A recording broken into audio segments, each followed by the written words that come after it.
So basically what happened is that once Ayub Khan resigned, he handed over the power to Yahya Khan, and Ayub Khan had imposed martial law, so Yahya Khan became the martial law administrator.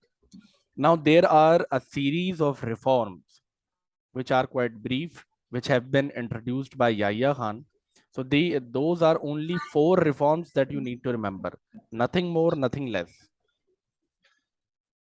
Basically, Yahya Khan said that he is going to introduce elections, and the elections are going to be on the basis of one man, one vote. Moreover, he said that the system of basic democracy, which was introduced by Ayub Khan, had been a failure. So he said that they are not going to continue with the system. So that system now ended. The 1962 constitution, which was introduced by Ayub Khan, was also nullified. The one unit scheme, which was introduced at the time of Iskandar Mirza, according to which the provinces of West Pakistan were joined together and were called as one single province, was basically nullified as well. Moreover, since there was no constitution, so Yahya Khan introduced a new system which was called as the legal framework order, and this system was basically used to govern the affairs of the country. This is just the detail that you need to remember whenever it comes to Yahya Khan. Nothing more, nothing less is required to be remembered. Okay. So during the era of Yahya Khan, actually what happened that Yahya Khan had promised the people that he is going to lift the martial law, that is the army is going to go away, and he is going to introduce elections, and as a result of those elections, whosoever is going to be the government, they are going to be the rulers. Basically, they at the time of Yahya Khan, there were 2 political parties prominently. One was the party in East Pakistan, which was called as Awami League, which was led by a leader called as Mujibur Rahman. And on the other hand, there was another party called as Pakistan People's Party, which was there in West Pakistan and was led by a leader called as Zulfikar Ali Bhutto. So this was basically that what the political parties were doing, and Yahya Khan said that the elections are going to be held at any cost, and we are going to see what the result of the elections are going to be. So elections were held, and out of those elections, what happened that the party Awami League was able to win 160 seats out of 162 seats. Now it meant a significant majority actually. However, in West Pakistan, Pakistan People's Party was able to win 81 seats out of 138 seats. However, the other 57 seats were won by other political parties like Jamiatul Ulma Islam or the National Awami Party, or many other parties were there. Now, if Awami League has won the majority in the elections, it means that not only the provincial government, but the central government is also going to be controlled by them. Okay, fair enough. If they are in majority, obviously they are going to have the influence over the government. But the main issue lies with the Mujibur Rahman 6-point agenda. What was Mujibur Rahman's 6-point agenda? Actually, what happened that previously, before the elections in the year 1966, the guy, leader of Awami League called as Mujibur Rahman, had presented some of the 6 points, and he said once he is going to be a part of the government, he is going to implement those 6 points. What were those 6 points? The 6 points were basically there is going to be a directly elected government, and the majority in the government is going to be of East Pakistan, and the minority is going to be from West Pakistan. Since the people of East Pakistan are more in population and the people of West Pakistan are less in population. The second point of Mujibur Rahman was that the federal government, which means the central government, is only going to control defense, foreign affairs of the country, and all the rest of the decisions will be taken by the respective provincial government. It means that Awami League is going to take decision for East Pakistan, and Pakistan People's Party is going to take all the decisions for West Pakistan, and whosoever is the federal government is only going to govern defense and foreign affairs. Moreover, another shocking thing that he introduced was that he said that separate currencies are going to be there for East and West Pakistan. Now, within the same country, if two parts are there, so each part is going to have a separate currency. Oh my gosh. Moreover, he said that each province will have its own trade agreements all over the world. If it comes to East Pakistan, they are going to have their own trade agreements. If it comes to West Pakistan, they are going to Might have as their well own just trade make agreements. East and West a different country. Exactly. Indirectly, actually, he wanted to divide East and West Pakistan. Moreover, another surprising thing, each province, that is East and the West, are going to have their own separate army. Within the same country, he's talking about separate army. And the army of East is not going to fight for the West. The army of the West is not going to fight for the East.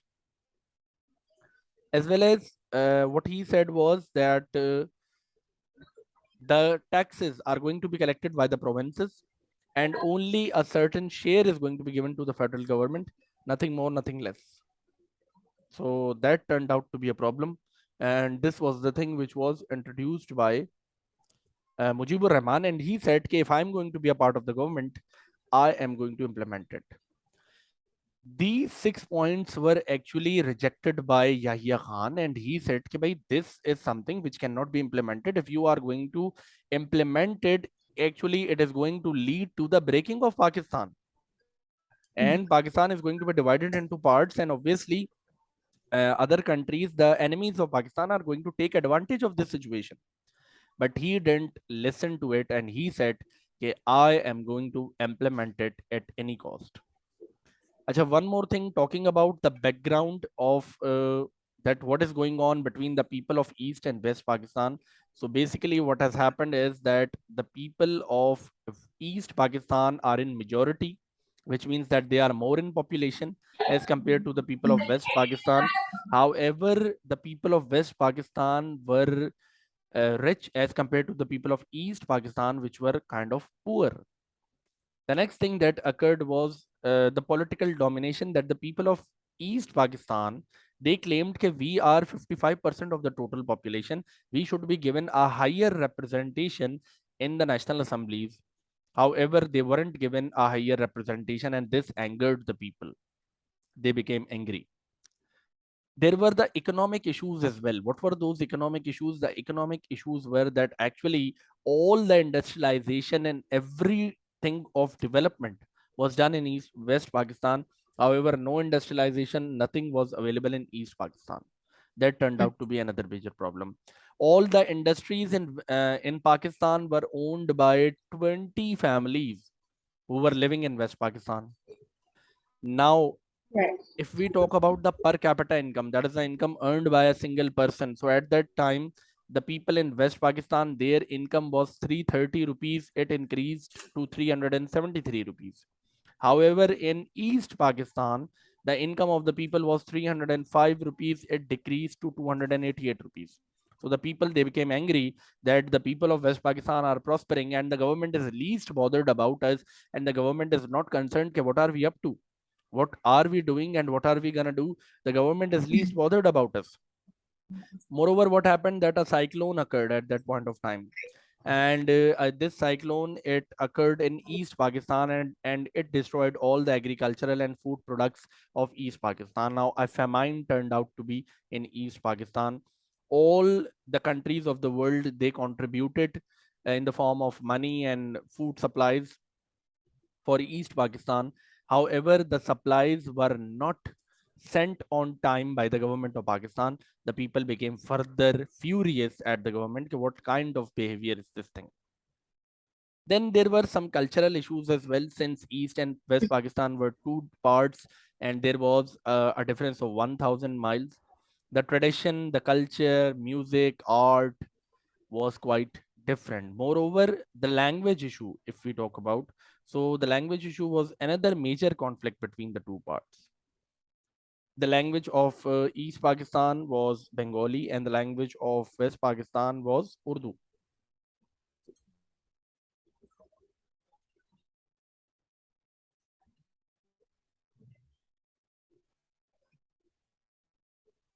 Yes. So basically, there were a lot of issues between the people of East and West Pakistan, and these issues are ongoing while at the time when elections were held, and basically the party of Mujibur Rahman has won the elections and he is going to dominate Pakistan. So Yahya Khan, he basically discussed the issue with Mujibur Rahman, and he said that basically you are not going to create uh, the new constitution, or you are not going to implement your 6 point agenda. So he said that he convinced Mujibur Rahman, and he said that you can be the future president as well of Pakistan, so you shouldn't be implementing this stuff.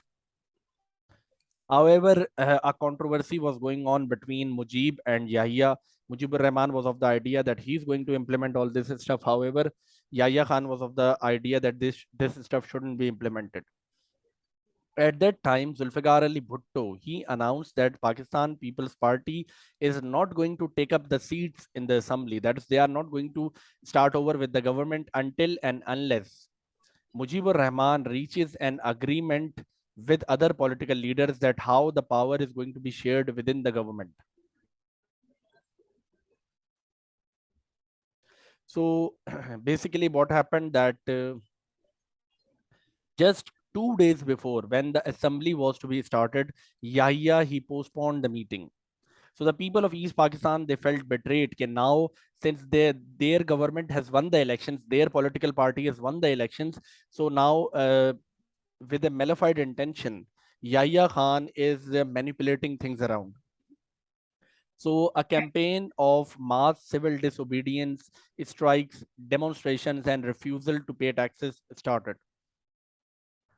So what happened that at that point of time, Yahya Khan, he himself uh, called there was an army commander called as General Tikka Khan. He called General Tikka Khan, and he appointed him as the chief martial law administrator, as well as he appointed him the provincial governor of East Pakistan. Now the people became further angry. They said that since Mujib has won the elections, how can you make an army commander the governor of East Pakistan? You can't make him. The people did not favor it. However, the controversy still continues and the thing is going on. At that point of time, Mujibur Rahman, he told the people of East Pakistan to prepare for themselves for the supreme sacrifice. Supreme sacrifice meant that Mujibur Rahman was going to provoke the people to go and to attack uh, the government, to go and to attack the West Pakistan. At that point of time, the general of the army, who was Tikka Khan, he realized the situation and he arrested Mujibur Rahman immediately. So, and many of the supporters of Mujibur Rahman got arrested as well. Many were killed, many were arrested, many flew back to India. At that point of time, what happened that the people, upon the arrest of this Mujibur Rahman, the people in East Pakistan, they became really furious. They started mass civil disobedience activities. They started strikes, demonstrations, and protests, and they were basically damaging the country a lot. In order to restore order, Yahya Khan, he initiated with an operation called as Operation Searchlight, the purpose of which was to that the army is going to march into East Pakistan, and whosoever are the people who have started over this chaotic activities are going to be controlled and are going to be arrested. Also, what happened that at that point of time, some of the violence creators in India, they actually crossed the border and they came into East Pakistan and they started creating these troublesome activities. These rebellious activities were being created by them. A lot of rebellious activities were being created. So also a movement called as Mukti Bahini was started by the people of East Pakistan, wherein they were ready to sacrifice their lives just for getting Mujibur Rahman to be released. So Yahya Khan ordered the army to arrest the people whosoever are creating problems so that this Bengali nationalist movement could have been controlled.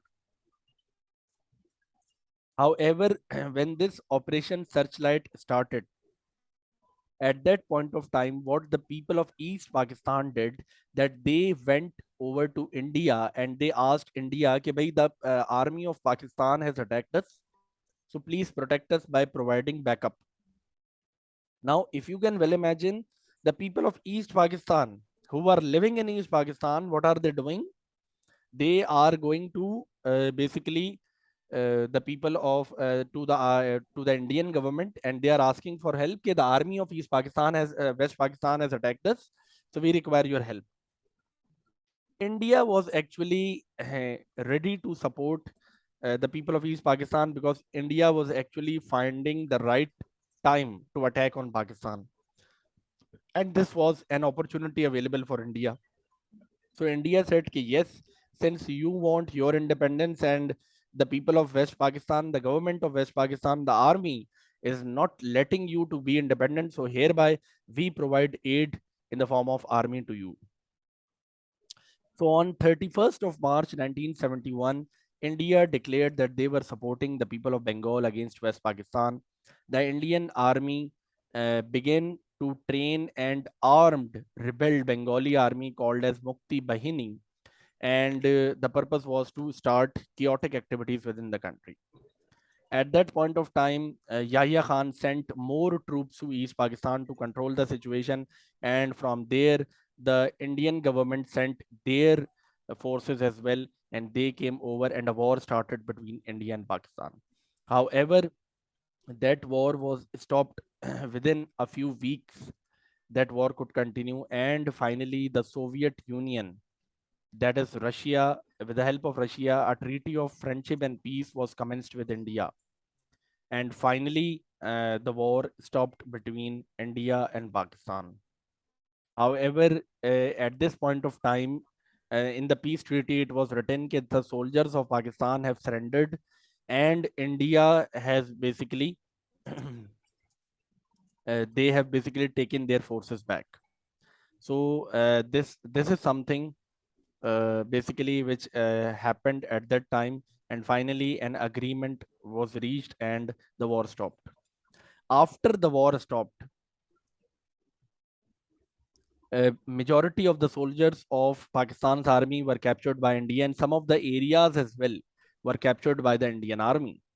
And Mujibur Rahman is in jail, and the people of East Pakistan, they announced that basically we are now a separate country and we are no more a part of Pakistan. This happened uh, in December 1971. That basically after this, the people of Bengal, they announced that we are no more a part of Pakistan. Now all the pressure got reverted upon Yahya Khan, and the people started blaming Yahya Khan that you are the reason responsible for all this stuff. Actually, you led to Bengal being partitioned from Pakistan. Yahya Khan, he immediately resigned, and he handed over all the power to Zulfikar Ali Bhutto, who was the leader of Pakistan People's Party. What Zulfikar Ali Bhutto did, he became the martial law administrator.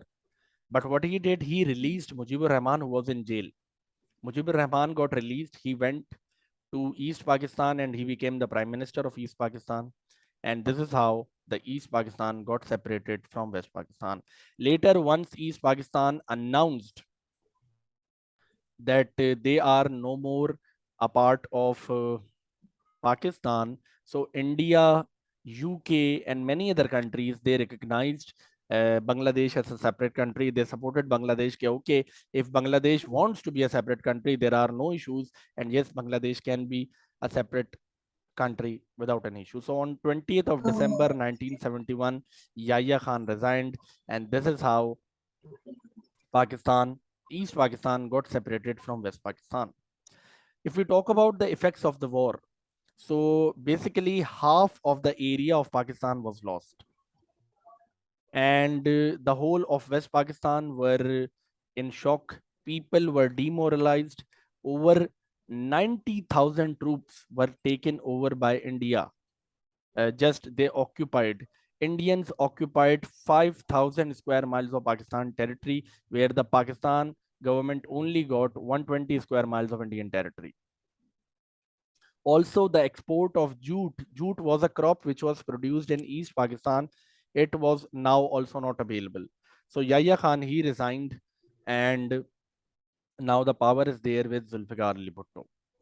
So this is basically all the issue that occurred, and this is how basically that East Pakistan got separated from West Pakistan.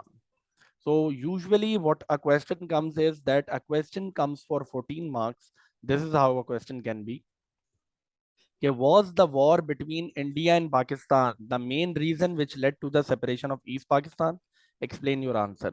This kind of question can come in the examination. So if it is asking you about ke bhai, was the war between India and Pakistan the main reason which led to the separation? So yes, not only the war between India and Pakistan is the reason. However, there are many other reasons. So we are going to write the cultural differences, the political differences, the social differences, the economic issues, the Mujibur Rahman 6 point agenda, elections, Operation Searchlight, arrest of Mujibur Rahman, and finally the war between India and Pakistan. All of those things are going to be written in separate paragraphs, and finally there is going to be a conclusion. Usually a 14-mark question comes for this topic, so you are required to write on it accordingly. Moreover, a 7-mark question can also come, like for example, why did Mujibur Rahman introduced his 6 point agenda, or why did Zulfikar Ali Bhutto come into power, or any other question related to it can easily come, or it can be. Okay.